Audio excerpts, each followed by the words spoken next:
ఆధునిక ఉరుకులు పరుగుల యుగంలో నిత్యం పని ఒత్తిడితో ప్రతి ఒక్కరూ సతమతమవుతున్నారు. ఈ నేపథ్యంలో మానసిక ప్రశాంతత కోసం యోగా, ధ్యానం వంటివి అవసరమని చాలామంది నిపుణులు చెప్తుంటారు. ఈ క్రమంలోనే యోగాను విశ్వవ్యాప్తం చేసేందుకు 10 ఏళ్ల కిందట భారత్ చేసిన ప్రతిపాదనను యుఎన్ఓ ఆమోదించి ప్రతి ఏటా యోగా దినోత్సవాన్ని నిర్వహిస్తోంది. తాజాగా ధ్యాన దినోత్సవం కూడా నిర్వహించేందుకు భారత్ సహా కొన్ని దేశాలు తీర్మానం ప్రతిపాదించాయి. దానికి ఐక్యరాజ్య సమితి జనరల్ అసెంబ్లీ ఏకగ్రీవంగా ఆమోదం తెలిపింది. దీంతో డిసెంబర్ 21 తేదీని వరల్డ్ మెడిటేషన్ డేగా నిర్ణయించారు. ప్రపంచ ధ్యాన దినోత్సవాన్ని యుఎన్ఓ ఆమోదించిన విషయాన్ని అందులోని భారత శాశ్వత ప్రతినిధి హరీష్ ఎక్స్ వేదికగా ప్రకటించారు. సమగ్ర శ్రేయస్సు, అంతర్గత పరివర్తన కోసం ఒకరోజు ఏటా డిసెంబర్ 21న ప్రపంచ ధ్యాన దినోత్సవాన్ని నిర్వహించేందుకు భారత్ సహా ఇతర దేశాలు తీర్మానాన్ని యుఎన్ఓ ఆమోదించిందని చెప్పారు.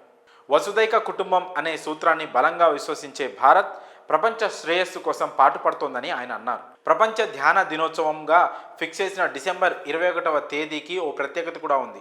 భారత సాంప్రదాయం ప్రకారం శీతాకాల అయనాంతం అంటే ఉత్తరాయణంలో అడుగుపెట్టే రోజు అది చాలా పవిత్రమైన రోజు అని చెప్తారు. అటు ప్రపంచ యోగా రోజైన జూన్ 21కి కూడా ప్రత్యేకత ఉంది. వేసవి అయనాంతం అంటే దక్షిణాయంలో ప్రవేశించే రోజు అది. 2014లో వరల్డ్ యోగా డేకు యుఎన్ఓ ఆమోదం తెలిపింది.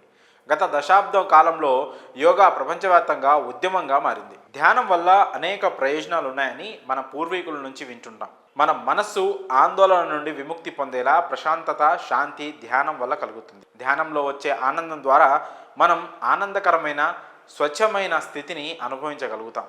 మానసిక పరిశుభ్రతకు ఇది ఒక ముఖ్యమైన పద్ధతిగా చెప్తారు. ప్రశాంతతతో కూడిన మనస్సు, మంచి ఏకాగ్రత, అవగాహన, స్పష్టత, సమాచార అభివృద్ధి, మానసిక నైపుణ్యాలు ధ్యానం వల్ల వృద్ధి చెందుతాయి. ధ్యానం ద్వారా దేహానికి అంతర్గత బలం చేకూరుతుందని యోగా, ధ్యాన నిపుణులు అంటున్నారు.